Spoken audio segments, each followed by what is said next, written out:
स्वागत है आप सभी का नवल एजुकेशन पॉइंट पर। आज हम पढ़ेंगे गुट निरपेक्ष आंदोलन के बारे में। हम जानेंगे कि गुट निरपेक्ष आंदोलन की उत्पत्ति की पृष्ठभूमि क्या थी, गुट निरपेक्ष आंदोलन के उद्देश्य क्या हैं, गुट निरपेक्षता की नीति को तटस्थता की नीति कहना क्या सही है, गुट निरपेक्षता की नीति को पृथकतावाद की नीति कहना क्या सही है, और अंत में हम ये भी जानेंगे कि गुट निरपेक्ष आंदोलन की प्रासंगिकता क्या है। अगर हम गुट निरपेक्ष आंदोलन की पृष्ठभूमि की बात करें तो दूसरे विश्व युद्ध से पहले हमें जाने की जरूरत नहीं पड़ती। दूसरे विश्व युद्ध के बाद विश्व में दो बड़ी घटनाएं घटित हुई। एक और विश्व दो गुटों में बटा। अमेरिका और सोवियत संघ के नेतृत्व वाले दो गुटों में दुनिया बढ़ गई। अमेरिका वाला गुट पूंजीवादी नीतियों का समर्थक, जबकि सोवियत संघ वाला गुट साम्यवादी नीतियों का समर्थक माना जाता था। वहीं दूसरी ओर विश्व में एक और घटना हुई। उस समय दुनिया के कई देश आजाद हुए थे, उनमें भारत भी था। इन देशों ने तय किया था कि वे गुट निरपेक्ष बने रहेंगे, मतलब किसी भी गुट में शामिल नहीं होंगे।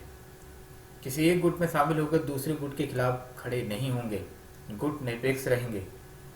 ऐसा इसलिए ताकि किसी भी देश के साथ उनके संबंध खराब नहीं हो। इन देशों ने एक नए आंदोलन को जन्म दिया। एशिया, लैटिन अमेरिका और अफ्रीकी देश इस आंदोलन में शामिल थे। ये एक सिनेरियो डेवलप हुआ उस समय कि कई देश, जिस समय विश्व में नई देश आजाद हो रहे थे, नए देश वैश्विक धरातल पर प्रकट हो रहे थे, तो वहीं दूसरी ओर उनके सामने वैश्विक स्थिति क्या थी कि उन्हें या तो अमेरिकन गुट में शामिल होना पड़ेगा या सोवियत संघ के गुट में शामिल होना पड़ेगा। ये उस समय उनके सामने एक वैश्विक स्थिति थी। लेकिन उन्होंने इन दोनों को नहीं स्वीकारा, ना अमेरिकन गुट को ना सोवियत संघ के गुट को। गुट निरपेक्ष आंदोलन का मतलब क्या है? गुट निरपेक्ष आंदोलन का मतलब है गुटों से दूरी बनाए रखना, गुटों में शामिल नहीं होना।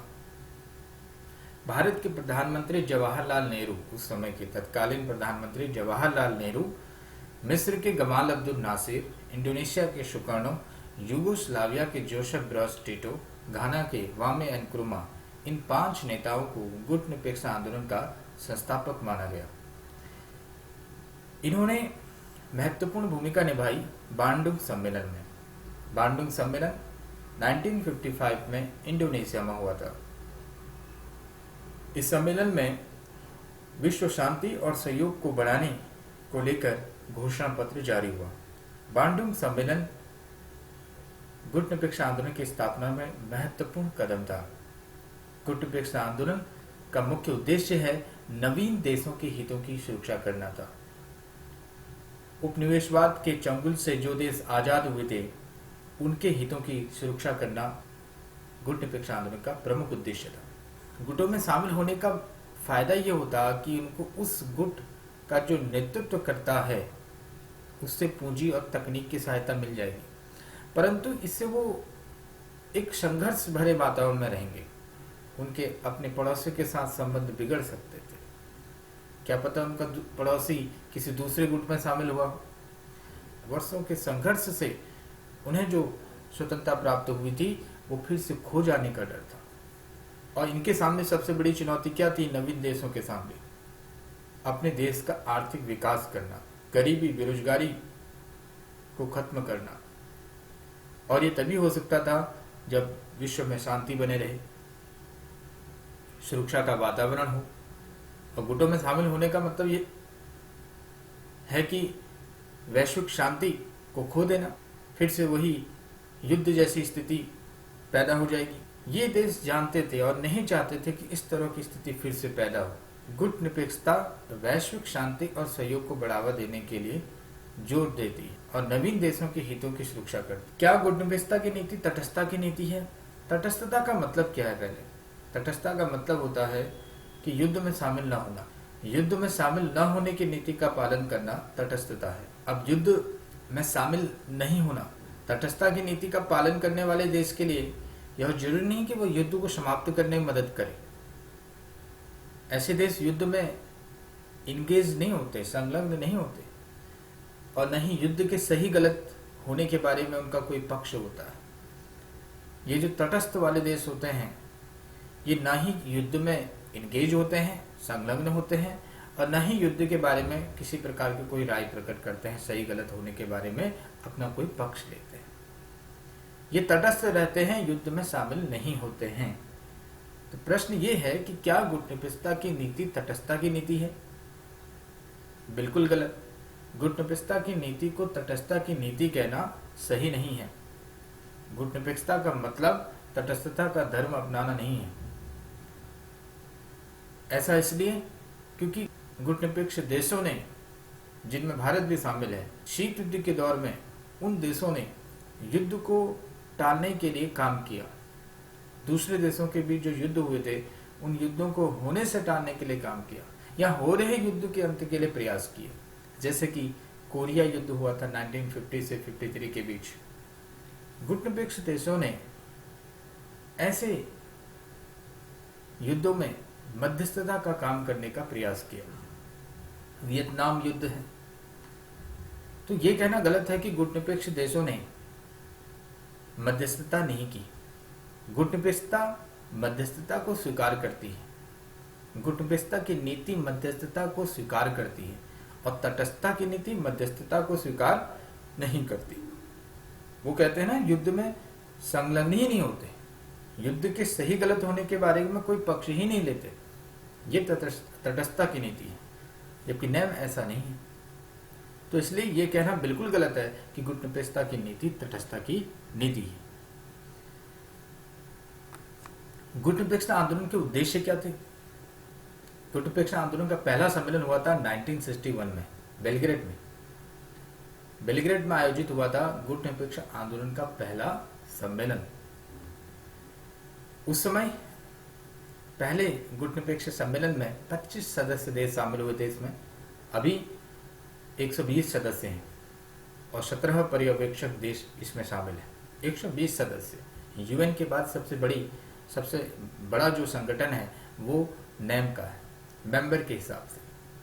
उद्देश्य की बात करें तो शीत युद्ध की राजनीति का त्याग करना, स्वतंत्र अंतर्राष्ट्रीय राजनीति का अनुसरण करना, सैन्य गठबंधनों से पर्याप्त दूरी। किन सैन्य गठबंधनों की बात हो रही है? अमेरिका द्वारा निर्मित नाटो, शीटो, सेंटो और सोवियत संघ द्वारा निर्मित वार्सा पैक्ट। रंगभेद की नीति के विरुद्ध संघर्ष की निरंतरता और मानवाधिकारों की रक्षा। गुटनिरपेक्षता का मतलब क्या पृथकतावाद से है? क्या गुटनिरपेक्षता का अर्थ पृथकतावाद से है? पृथकतावाद क्या है? क्या कोई ऐसा देश है जिसने पृथकतावाद की नीति को पहले अपनाया? पृथकतावाद का अर्थ होता है अपने को अंतर्राष्ट्रीय मामलों से अलग कर देना, काट कर रखना, किसी प्रकार का कोई मतलब नहीं रखना किसी भी देश से, अंतर्राष्ट्रीय मामलों से कोई मतलब नहीं रखना। ऐसा अमेरिका ने किया था 1787 में, जब अमेरिका में स्वतंत्रता की लड़ाई हुई थी। तब से लेकर पहले विश्व युद्ध की शुरुआत तक अमेरिका ने अपने को अंतर्राष्ट्रीय मामलों से अलग कर दिया। इस तरीके से अमेरिका ने पृथकतावाद की विदेश नीति को अपनाया था, जबकि गुटनिरपेक्ष देशों ने मध्यस्थता में सक्रिय भूमिका निभाई। अमेरिका ने तो 1787 से लेकर पहले विश्व युद्ध तक अंतर्राष्ट्रीय मामलों से अपने को अलग कर दिया, मतलब मध्यस्थता भी नहीं की। जबकि गुटनिरपेक्ष देशों ने प्रतिद्वंदी गुटों के बीच मध्यस्थता में सक्रिय भूमिका निभाई ताकि विश्व में शांति और स्थिरता बने रहे।